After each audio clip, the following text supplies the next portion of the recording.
As time has passed on, and as different civilizations have emerged to prominence, only then to completely vanish, with subtle evidence left behind to mark their claim to its stake of time and historical context of even existing, Earth herself stands witness to the change.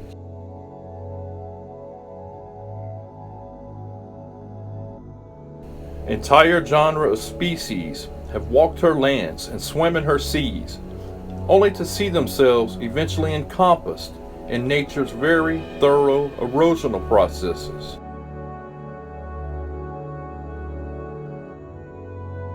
Some leave behind small footprints in history, while others, such as the current dominant life forms, shape and mold her properties to suit themselves in more ease of comfort's setting.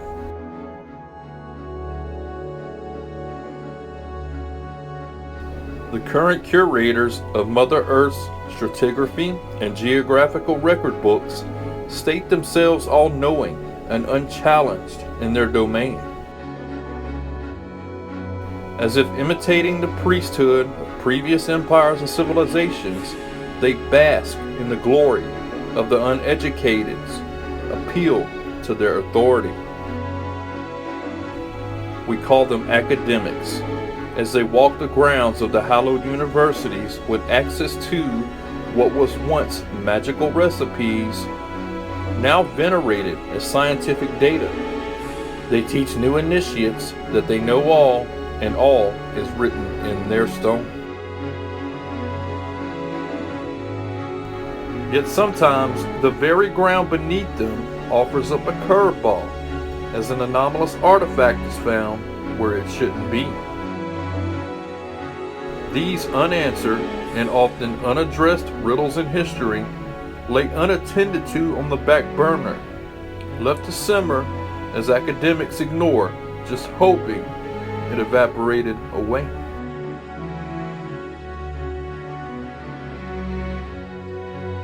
Does one dare to go against the established doctrine and point out the enigmas in history, knowing the gatekeepers are lethal and destroy any career that dare to entertain? Michael Cremo once did, and compiled a large list of these ooperts, which stands for out-of-place artifacts, in his book, The Hidden History of the Human Race, and even referenced the papers, the actual academics who later partook themselves in a smear campaign while predictably not addressing the actual facts in his books. In 1977, miners working for a company called Wonderstone were digging in a hematite deposit near the town of Ottosdale, South Africa, when they come across some objects that Earth had hidden with its geological processes, and these small little ooperts should not have been where they were discovered. Known as the Klerksdorp spheres, these small circular metallic balls look to be made of metal, with some having striations around their centers, as they look completely man-made. These spheres were well studied by academia, and their findings were that, quote, they exhibited metallic luster and pale brass yellow color. In cross-section, they exhibit a well-defined radial structure terminating on either in the center or centers, close quote. These spheres, which were recovered in the hundreds, were cut open, and most had a soft, mushy interior, with others containing what looked to be charcoal. These unexplained anomalous spheres were discovered in a deep layer of carbonaceous shell and mudstone that geologists have firmly dated to over 2 billion years ago. The situation of the Klerksdorp spheres has been Wikipediafied and explained away as natural, as they lay in the waste bin of history.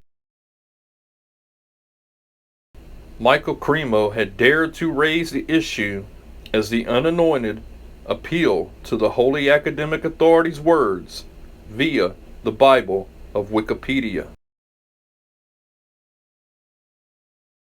During the California gold rush in the 1800s, waves of migration of people flooded the American West as gold prospectors looked to make it big, and in no time, entire mining companies and towns sprang up.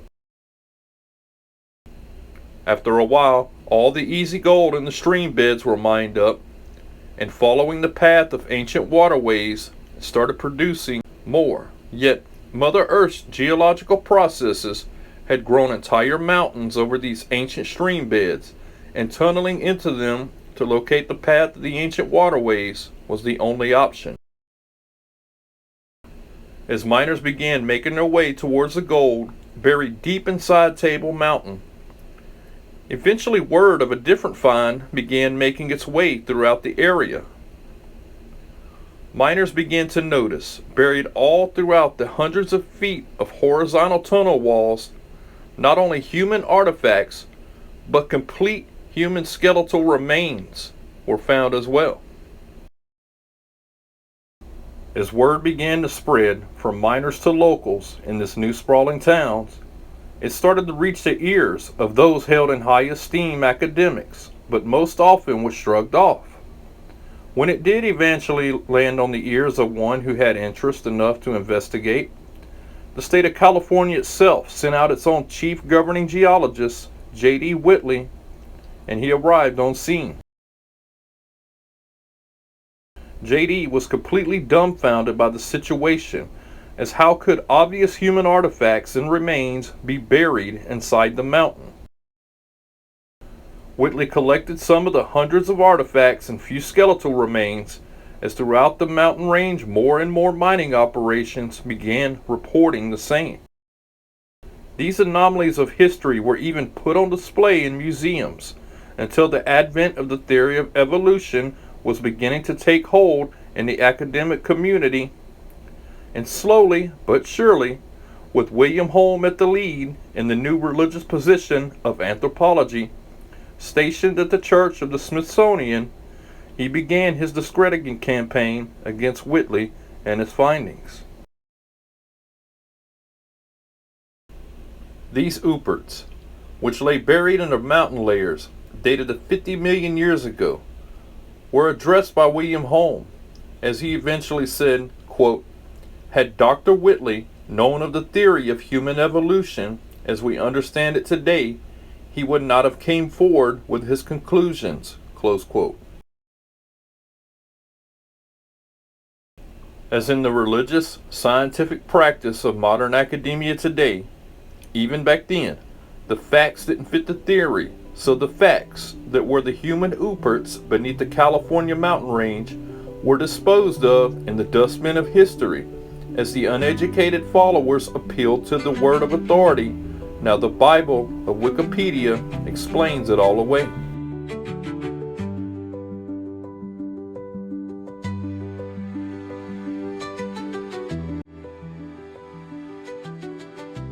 In an 1862 scientific magazine, an article on a very curious find in Macoupin County, Illinois was published, and later Michael Cremo dared to bring it up.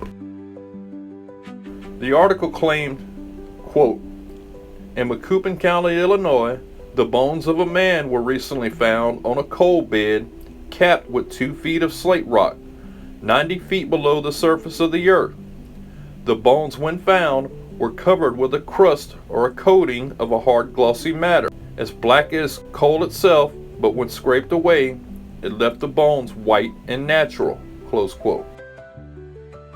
This article is now stained with the religious beliefs in academia that the facts don't fit the theory, thus the facts belong in their own home in the dustbin of history, as the layperson appeals to the authority, and the academic Bible of Wikipedia slanders it away with labels and disdain.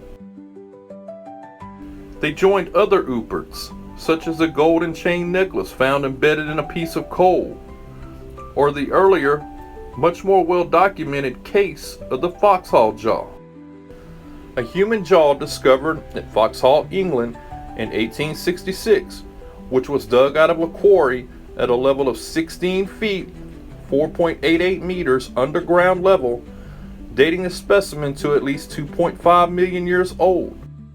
American physician Mr. Robert H. Koppler described the foxhole jaw as the oldest relic of human existence.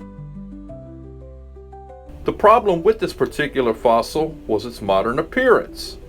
To better understand the thinking of the religious practitioners of the scientific doctrine, here is a quote from paleontologist Henry Fairfield. Quote, "A more ape-like mandible would have been more acceptable despite its great antiquity, but many dissenters disbelieved the authenticity of the bone, probably because the shape of the jaw was not primitive." Close quote. Here is another of the many cases of human remains found buried in strata and which is too old for the establishment timeline, so thus facts don't matter to the theory. A fully modern human skull was found in Buenos Aires, Argentina, in an early Pleistocene formation, revealing the presence of modern humans in South America between 1 and 1.5 million years ago.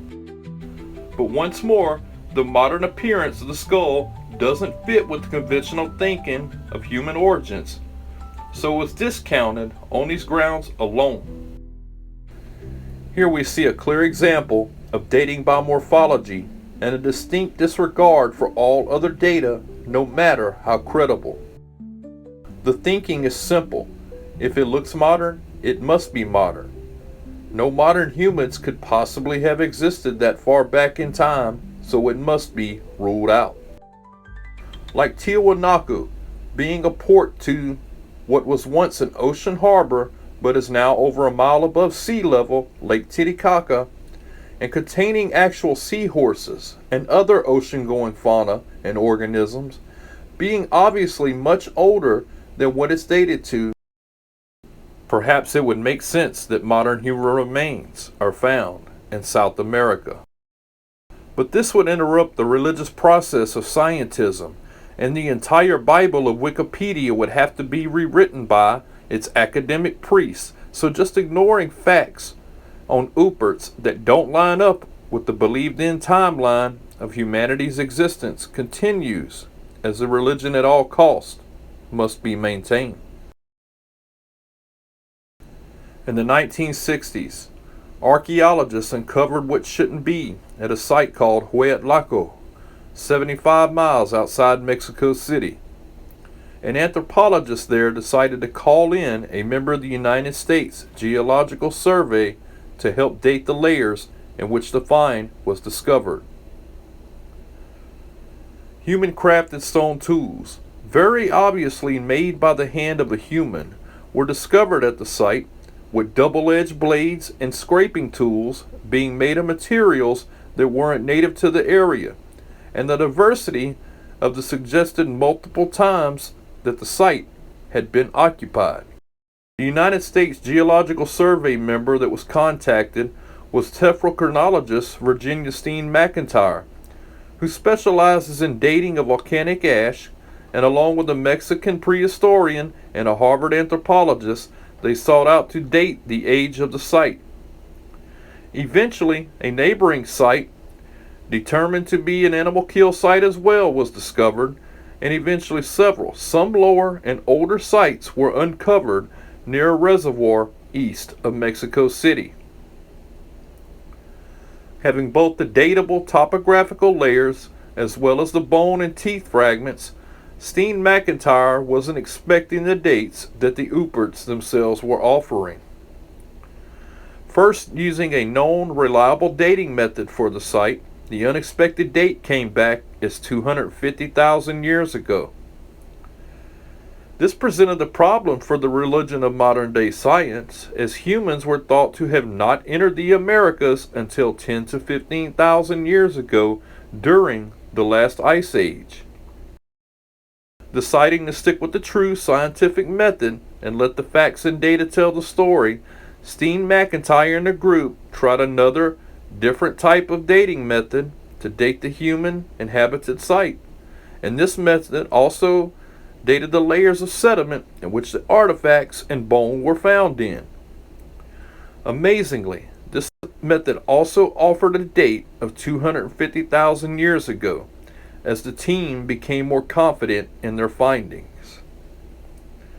Eventually, the dating on the bone and the tooth itself showed the site was used at the same date shown before, while another, yes, a fourth method came out to be over 250,000 years ago. Steen McIntyre decided to publish her findings, and she ran into a little bit of trouble doing so.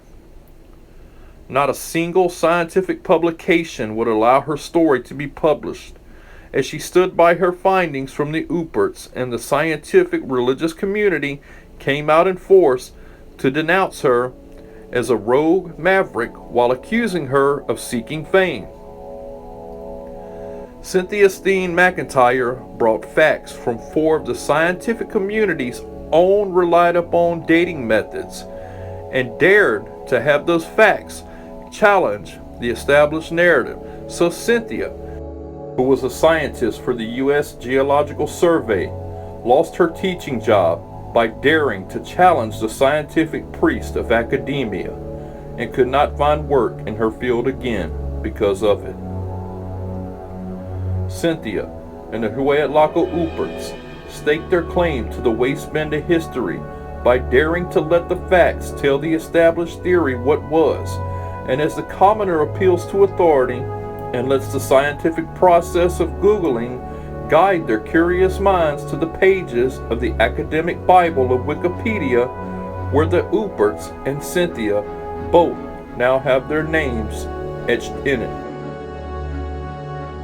Michael Cremo dared to when he went looking and discovered that Earth and her geological processes doesn't really give a damn about what the religious halls of academia say is the timeline of her history. And Michael, by doing so, along with the Klerksdorp spheres, the Table Mountain skeletons, and the Cynthia Steen McIntyre and her 4 datings of the Huayatlaco site, along with many other Uperts, paid the price and have been hid behind a curtain of scientific religious theories, as facts and data do not matter to the high priest of academia, as they lead their followers with their Bible of Wikipedia, telling Mother Earth what her own history is. My name is MJ. Thank you for listening.